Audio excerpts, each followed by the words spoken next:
Stevie shared with me an article this morning that was really interesting. It was written by another realtor, Yeah. and it was really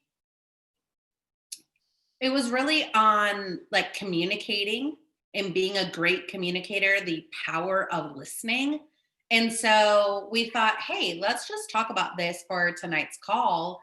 And then we'll open it up at the end for Q&A and we'll just kind of roll with it. So if you guys are cool with that, then let's get started. Yeah, I thought this would just be such a good topic because I think that maybe we all need a reminder of this sometimes. And I just actually, after reading that article, I Googled like the topic about being a really good listener and how it can affect your sales. And literally so many articles came up and I just got like so many more tips and suggestions about it.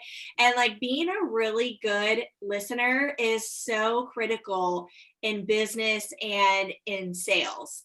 Another book that I know I've talked about this book before because it literally has been life-changing for me. How to Win Friends and Influence People by Gail Carnegie is like my all-time favorite book. And it's really about, I think it's so great for people in sales because it talks so much about listening and asking questions. Before we start off, I wanted to share this story that I think is going to really tie in with everything. And I don't know if I've shared this before, but my mom had gone to this event with my stepdad. It was like his Christmas party. This was a couple of years ago, and she had just read that book. And it's really about a lot of things that we're going to talk about tonight. And she was kind of nervous, like going to this dinner because like she didn't know anybody and was like, what am I going to talk about? Who's going to be sitting next to me? Like all those things. And she sat next to this woman, and the woman, my mom just kept asking her questions and was just listening to her. And at the end, she was like, I hardly talked at all. Like I just asked questions, and this woman, people love to talk about themselves. So she just went on, and the woman had sent her a gift after the dinner and like this really nice handwritten note, how it was so amazing chatting with her, getting to know her better. My mom was like, I literally hardly talked. And I was like, that right there is like the power of listening to people, right? And I just feel like we can really relate that so much with business, right? Yeah, definitely. So much that we do. I followed these two girls on Instagram. They run this program. It's called Guide Culture, and it's Macy McNeely and Catherine Shermer, something like that. And like they do such a great job at this. And I private message with them all the time back and forth. And like I try to like ask them questions, but they're so good at flipping the script. And it's like, man, like, somebody's a great communicator if that's what, like, you just find yourself talking about you. You know what I mean? So I love that. Yeah, that's a great book. Has anybody else read that book or listened to that book? It's in my Audible library and it stays there. Yeah, a few of you. Oh, yeah. After it was from Stevie, I started reading it because you recommended it. I love that book, and I even have it on Audible. I just feel like that was such a game changer for me because like getting into real estate, like I didn't come with the sales background, and I feel as though like you really have to be good with conversating with people. Yeah. And sometimes, like to be honest, we're all so busy and we do so much in a day. And I feel like everyone has said this saying so many times about how like we're like part-time therapists because people will just go on and on about their story. And I think, there's been many times where I've cut people off and I'm like, I can't do this right now. I've got someone calling me right now while you're telling me the story, or we're at a property and I got to be somewhere else. And I've had to something that really resonated with me with that article was check your ego at the door and learn to become a great listener. So to be honest, last week I was on the phone with this buyer and she was going on and on and on. You guys know what I'm talking about when clients do that.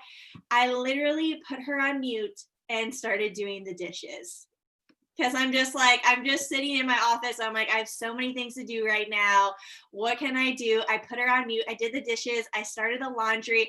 Oh, I think I saw Kaylee was on here. I told her because we're working, she's helping me show clients properties, and it's someone that we're working together with. I was like, I had to put her on mute because I just feel as though maybe just do things. You have to do things like that sometimes. You have to listen and you have to be there for people, and that's a huge part of this business is slowing the conversation down. I think for me, like, I talk a lot, I talk really fast, and people who have that type of personality with a lot of ideas and who are really creative, like, they have to slow themselves down sometimes and like take breaks. And I think that is something that I've really learned in this business is to slow down, to not interrupt people, clarify and paraphrase. So when people are going on and you want to be sitting there, you want to be listening, but to show them that you're listening to them, clarify and paraphrase what they just said to you so that they realize that you are listening to them, because Yeah, sometimes go ahead. sometimes people just go on and you don't want to interrupt them, and then whenever they're done, just like clarifying and paraphrasing. Like, I know, Amanda, with you on your calls, a lot of times you'll be like, so what you're saying is XYZ, just so like you are on the same page with things. Also too, like on the phone, it's hard to tell like people's demeanor and their body language and how they really mean about things. So it's really good, especially when you're dealing with sticky transactions, to just make sure that they are being understood and you paraphrasing what you say, I think is beneficial. For sure. And just like you said, like asking questions, I'll never forget this. When I first got into real estate, somebody said, the person who asks questions controls the conversation, even if you're not talking. And one thing's in this article said, you find great communicators. They're the ones that rarely talk. And if they do, they're asking questions. Mhm. So ask questions, repeat and affirm what they're saying, just like you said, like, so what I'm hearing you say, or, repeating back to them to affirm. Because sometimes when we say things, we say it, but then when we hear it back differently, right? And so that's why some people might say, like, no, that's not what I meant. Or, you know what I mean? Because they're hearing it back. And so when you repeat and affirm what they're saying, and then one of the things that I think is such a cheesy sales tactic, I'm not throwing it away, okay? But one thing that this article said was be sure to say their name and repeat their name throughout the conversation. Does anybody else struggle with this? I try to do it. I struggle with it because I think about like the super sales, like the car guy, the car salesman. And every time like test driving cars or whatever, and he's like, all right, Amanda, so what would this car do for you? And I'm like, okay, listen here, cheeseball. Like, I think it depends on like how you say it and like how it comes across.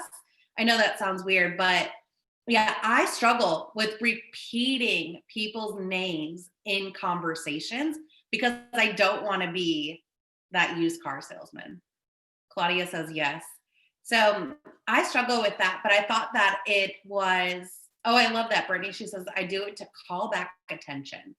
Yeah, definitely. I think that there's a couple of ways that you could do it, but I think doing it right without coming across like cheesy. So that was something that he said in there that I thought was really interesting. And here in a minute, I'll post the link for you guys so that you can see it too. But I love one of the quotes in here said, your customers can care less about you until you can show them how much you care about them. Right? So they want to be our friend and they want to know about us, but they want to know that you care about them first. And I think in this business, like you guys probably, your clients end up coming, majority of them end up becoming like almost like friend-like, right? Like you're talking, texting, emailing, meeting, and seeing each other like every day or every other day for like a 30, 45 day period. Am I right? And so we become very, very close and connected. And so I think, like you said, Stevie, like we already know all of this, but like bringing that back around so that we're not making it about us, we're making it about them and building that relationship, connecting and listening. Yeah, I can't stress enough about asking questions. And I feel as though I'm always thinking about this. I don't know about you guys, but like every day, I feel as though I'm always in situations where I'm having to ask a lot of questions. And I'm always like putting myself out of my comfort zone, like meeting up with different people. Like we need to be networking and all these things.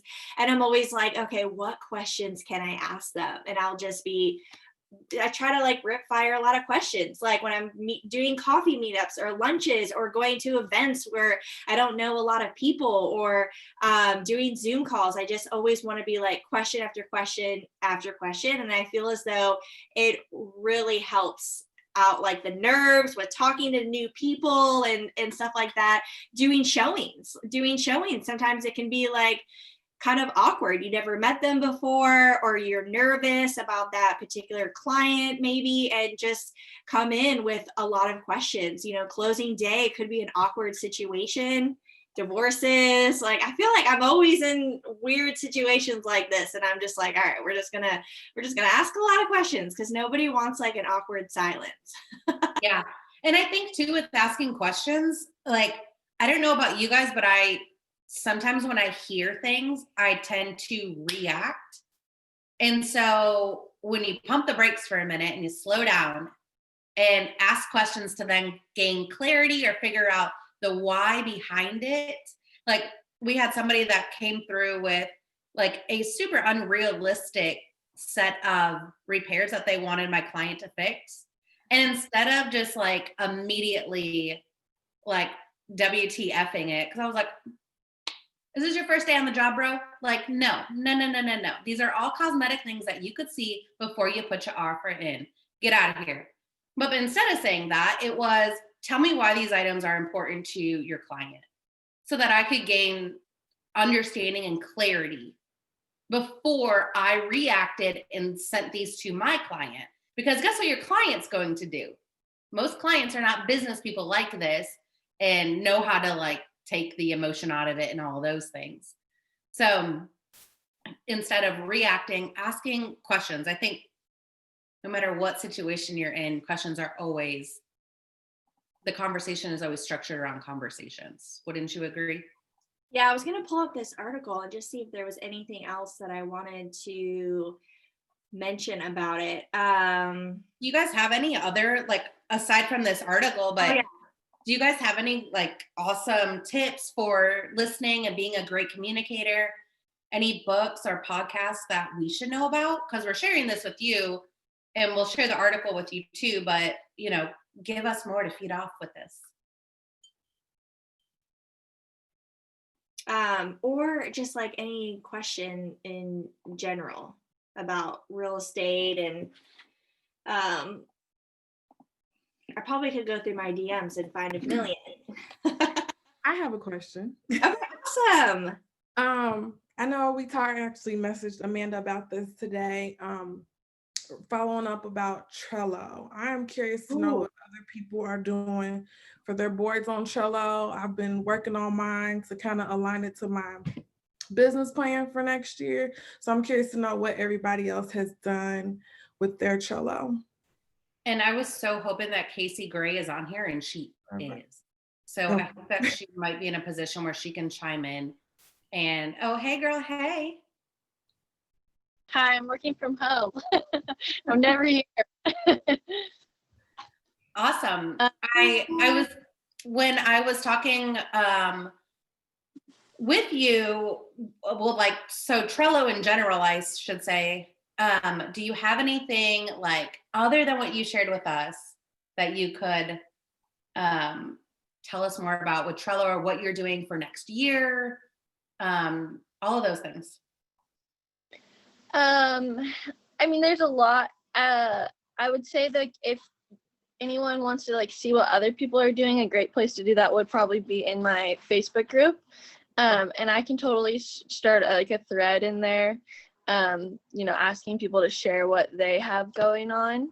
I don't really have a lot going on besides kind of what I went over, but if anyone has any questions, I mean, they can always ask me. I do think it's interesting because the thing about Trello that I think makes it work well is that we all have different brains, obviously, and they all work very differently. And so the way that like I have my stuff set up is different from the way that Stevie might have her stuff set up. So I think it's always awesome to compare and see, kind of get ideas from each person. So I can definitely start like a thread in that Facebook once I'm done talking because I'm on my phone. Yeah, I think that's the nice thing about Trello. And there are 2 other like YouTube videos on it in mine, so you probably don't want to hear from me too much again. I'll share the group though in the comments. Awesome. That would be helpful. I think we have a little bit of a spotty connection. But if you could share that, I think that would be super helpful for everyone. Go join Casey's Facebook group because like she's always sharing things. Other people are sharing things. So I know like Casey's using it as like a CRM. I use it. I have a separate spreadsheet or Trello board, I should say, for like my pipeline. And then I have one for production. I store documents on there. I use it as a training board for agents that come onto our team. So there's a lot of different things that you can use Trello for. You want me to share mine? I don't think we shared ours, right? No, we didn't. We said we were going to, but we didn't. Yeah, go ahead. Okay. Oh, it says you have to. Oh, here. I hold the power.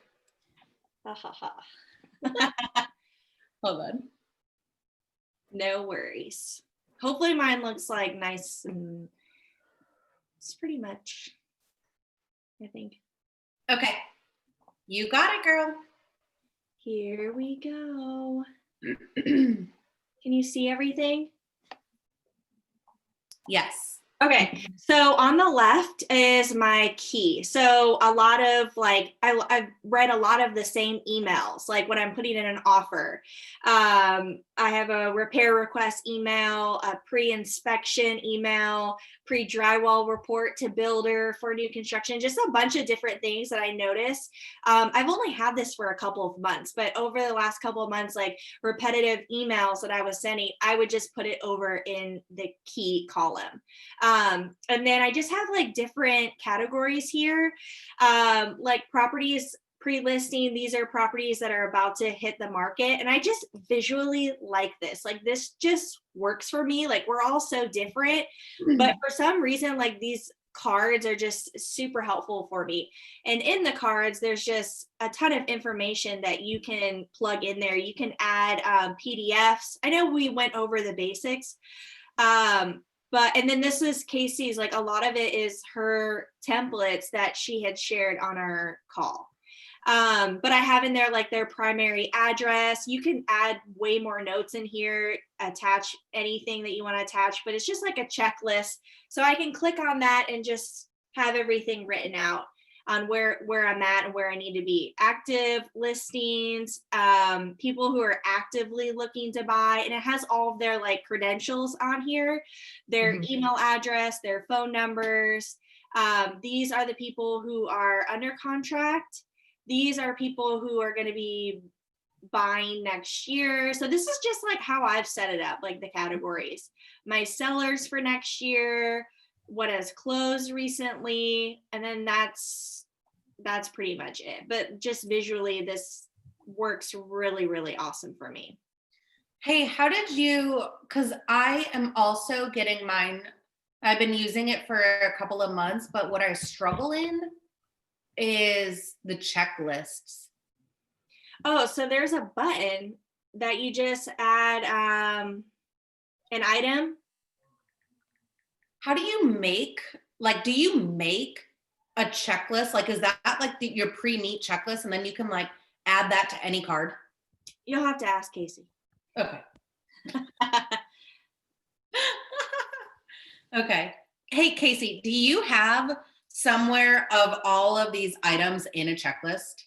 Yeah, and she also sells this. I think you can buy it from her now. Yeah, I do have it on my Etsy now with all my checklists. With Trello, they don't want you to sell your boards as a whole. So you have to like still copy and paste it into a checklist. But if you go on Trello, and like Stevie could probably show you, and you start a board, or you click on one of your cards, I always get confused with whatever their name is, and you start a new checklist, you can just title the checklist whatever you want. So like if you already have your systems in place, like if your transaction coordinator already has like a list of documents that you need to get for this transaction, you can just copy and paste that list. And then when you go to create a new checklist, it'll say enter item, and you just paste those items in there. And as long as they're like line by line, each line will get put into as like its own item. So it populates it, which is really nice. And then, yeah, I do have my checklist for sale. The cards are in my group for free if anyone wants those, like how I have mine. But I'll put a link in the message or in the chat for my checklist. Yeah, your Etsy account. That would be awesome. I would love that. And that's so nice of you to put your cards and your boards in there for free. So thanks for doing that. I know you didn't do it for me, but I'm just saying thank you.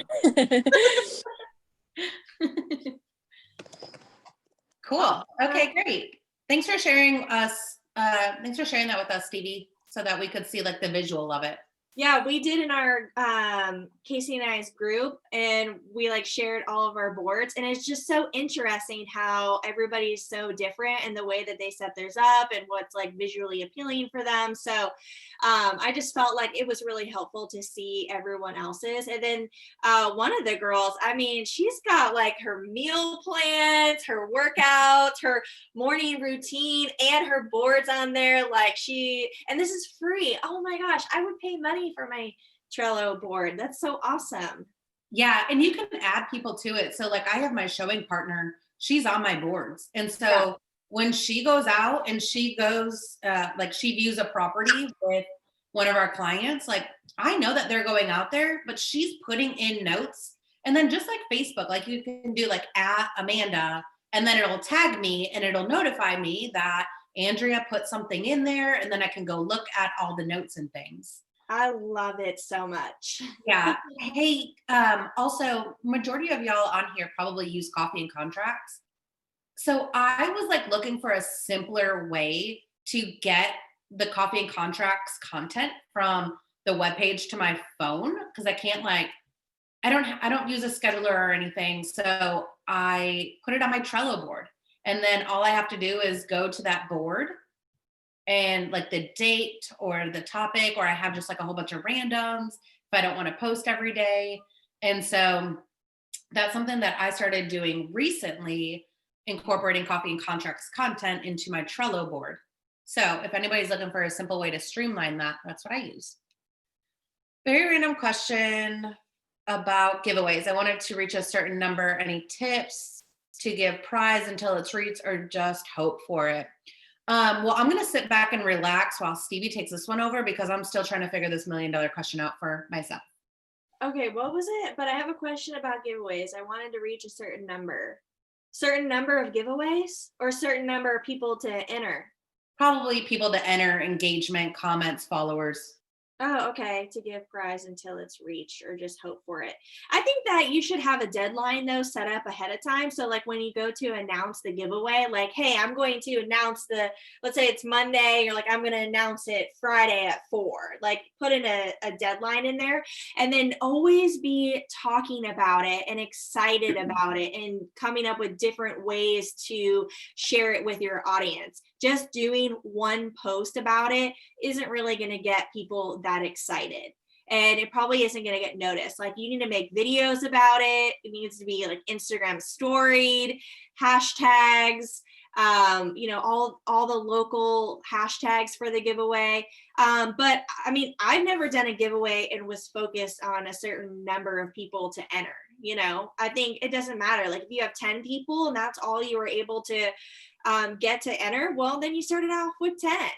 But the more that you do and the more how active you are on social media, it's just going to bring more people. So hopefully that answered the question. Awesome. I love it. Another question, Stevie, can you talk more about how you do your videos? What kind of setup do you use? Ring lights, professional photographer for your regular photos, or iPhone? I know that answer. Yeah. So my new favorite thing right now is I've been doing these videos in model homes, and it's like so stupid easy. I did them. I've been doing them the last couple of weeks, and my friend Megan has been coming with me because she's just all about video. And I started ripping out these videos really fast. Like in the kitchen, I did 3 videos in like 10 minutes. And like in one take, it was like so easy. And she was like, oh my gosh, how did you come up with those scripts? And can I use that script and do the same video? And I was like, girl, this is Coffee and Contracts. So in Coffee and Contracts, they do have a video script thing, but in a lot of their captions, it'll be like 3 reasons why you need or why you should sell your home during the holidays. Like during the actual like photo caption, I use that content for the videos because you want the videos to be short and sweet. She has an intro on there. She has the topic about the 3 reasons why you should sell. Then she breaks down the 3 reasons, and then it has an outro on there. And that's all you need to do for your video. And so I copy and paste it. I literally sometimes don't even read it over. I'm like, this is going to be good. I put it in the teleprompter app.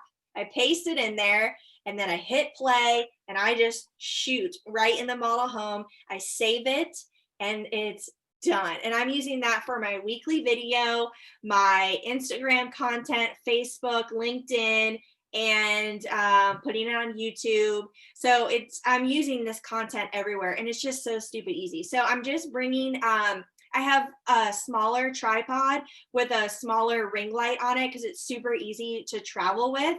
And I set that up in the model home and just use my iPhone out there. And while I'm also shooting at the model home, I'll do these videos real fast, and then I go through the whole model home and kind of take B-roll video where I'm just like doing shots of the kitchen, the countertop. And if you go to my YouTube, you'll see some recent things that I've been doing. And I use iMovie. So I go in, I plug in what I said, my 3-minute video, and I do different things. Like sometimes I'll put just like the B-roll in the beginning or the end, but I did one recently where I broke up that one video that I did in 3 minutes, and in between things, I like plugged in some B-roll shots. And then for my photos, sometimes I do have a professional photographer, but probably 95% of the time it's with my iPhone, and either me doing it or a friend's taking the photos for me. So it's like really nothing fancy at all. Don't sleep on that portrait mode. And Stevie shared with us one time a tip where she just takes like a video and then she'll just like slow roll. Oh my gosh, the video. Screenshot it. Yeah. Yeah. Oh, I do that all the time. I'm like, babe, do you take a picture? And he's like, it's on video. I'm like, yeah, I know, just roll with it. Oh my gosh. And they're like the best. My girlfriend Courtney had came over, and she was like, okay, I'm just going to do a video of you, and we'll just like I didn't really get it. So you do, stand in your shot, do all your poses, and have the person just video it. And then you're going to go to the video and press pause like while it's playing, and you'll be able to scroll on the bottom and go over slowly. And once you have like the pose that looked good, because honestly, it's more natural this way. You're not like doing a pose, like, did you take the shot? Did you not take it? You're waiting. It just feels unnatural. And you just do this video. And like, there was a shot I did outside that took like 5 seconds, and I got like 10 shots out of it. And I was like, this is freaking genius. You just screenshot it. So yeah. I'm all about it. And keep in mind too, like Stevie said, you can put these videos on so many different platforms. Like you could turn it in your longer YouTube video. You could turn it into a shorter clip by just like cutting it down, and you could post it on tons of different platforms. But don't forget about posting these videos to your highlights on your Instagram profile. So I don't know if you guys like that was like a thing before. And now like I go through like on a weekly basis just to see like, has anybody watched them? Or I'll get like a random like clapping emoji and I'm like, what is that clip from? And well, it's from my highlight. So when people are going to your profile before they decide to know, like, and trust you, they're looking at some of those videos. So don't forget about posting some of these that, you know, are great to your seller highlights or your buyer, or, you know, if you have new construction, whatever it is. So I just want to say that. All right, cool. All right, great. Ready to wrap it up. One more. What edits, if any, do you use on your Insta photos? They look so good.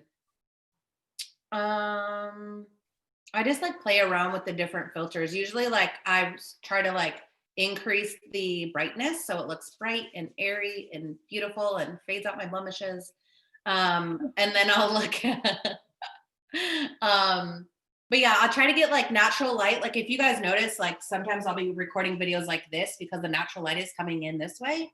But yeah, I think as far as edits go, I just use the filters that Instagram has. And then just kind of play around and tweak them from there. What about you? I just Photoshop and I look nothing like my photos. You're so full of it. You look better than your photos. I catfish people all the time. No, you do not. They're like, what? You're like, you look like 5'10" in your photos, but you're really like 4'9". Actually, people say to me all the time, they're like, oh my gosh, you're so tall. And I'm like, well, I'm okay compared to you. I'm not that tall. If y'all have ever seen us like together, that's why we take photos sitting down, because I'm here and Stevie's like here. That's hilarious. No, I had bought a preset. I don't remember who. Oh, I think it was like presetvilla.com. And I take that preset and put it in Lightroom. And I usually am like tweaking the preset. And that's pretty much it. Do I need a preset? Yeah, I just feel like it like brightens up the photo so much. Actually, Casey Gray in the hot seat again. She's our third host, basically. She's like, are you guys gonna start compensating me for this or what? Yeah. So this website is where I got mine from. It's Crella, CRELLA.net, and they're $1. Well, when I bought the ones that I bought were like $1. They have $1 Lightroom preset deals. If you don't know how to download them, just watch like a YouTube video. It was a little tricky for me to figure out at first. But it's after you take a second to do it, just pick like 1 or 2 packs, and then there's a ton of YouTube videos or TikToks. Like if you just search presets that like will kind of explain how to, if you're not familiar with editing, to like how to adjust the filters so that they fit for what you're looking for. Boom. My favorite ones are, I don't remember what they are. It's like white or something. I don't know. I'll look and then comment. I'll put it in the comments. Okay, cool. Yeah, because when I was looking at your page the other day, I was like, dang, homegirl is on fire with those presets. On fire. It's easy to take it too far, so you just have to be careful. I think the ones that I like are the bleached Lightroom presets. Okay, and I just posted the site that Casey just shared with us in the comments. So you need that and Lightroom app, right? Oh, someone wrote Snapseed. I used it on my headshots and it looked like I paid money. I love it. Oh, nice. That's great. I love presets. I just like it to be like brighter. I'm lost. I need to like go YouTube some things on presets, because I just play around with like the brightness and the contrast and the warmth, because I don't want to look I want to look tan, Basically the same thing. but I want the brightness to be up. So like there's a healthy balance. I love the tan ones. And then I'm like sad because I'm like, I'm not that tan. But Yeah, that's where I'm catfishing somebody. They're like, it's 40 degrees outside. I'm like, yeah, but I got that glow. I look so bronzed in like my recent one. And I'm like, I have no tan lines. Oh man, I love that we can just chat like this and y'all think we're funny. They probably don't. Caffeine, it's my new Nespresso machine. Oh, did you get one? Yeah. What did you get? I don't know. Oh. Nespresso with a Okay. frother. Oh, nice. Is it good? Because I'm a fancy bee. Yes. And it came with like a sample pack and it's great. I can't wait to try espresso first thing in the morning. Ooh, nice. I've been without coffee 2 days this week in a row. I don't know how I'm even doing things. Yeah. But yeah, I put white vinegar in my Keurig machine and it just not a good idea. It ruined it. I know. So now I have like 96 K-cups in the kitchen just chilling. So if anyone wants to send me their address, I'll send you some K-cups. Okay, I'll send you my address. I got you. The holiday blend from Starbucks. That's what like 90% of it is. That's so awesome. Okay, y'all. Okay.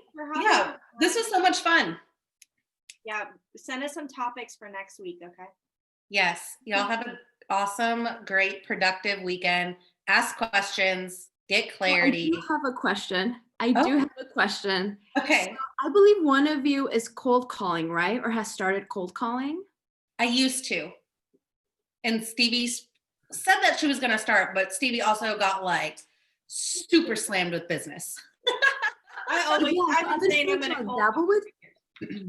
trying to dabble with it, but I was like, like, how are y'all doing with cold calling? It's not really my thing. So it was just a thought. So I used to. I came from a team. I'm with KW, and that's all we did. I actually just left my team. So I would call within the first 5 minutes that a lead came through, introduce myself, say I'm here for you, just make it intentional like that. And then I would check in with them maybe every 2-3 days, like, hey, I know you're on my site. Is there anything that I can do for you? Do you have any questions? At that time, I was asking to meet up for coffee, and then I would do an impromptu buyer's consultation or anything like that. But each call was intentional of what can I do for you? But that's all I did on my team. It was a lot. And again, asking questions, right? So if you're listing for sale by owner, like what made you decide to list for sale by owner? How did you come up with the price? You know, like all of those things, like just asking questions and questions and questions. I mean, I know that goes for anybody, but expireds and for sale by owners were my jam when I first got started. And I think that's where it came, was the questions. Well, I guess this kind of ties in with what you were talking about earlier in the conversation about the article being a good listener and just asking questions. So yeah, that's it pretty much. Awesome. I have a video on my YouTube excelling with expireds.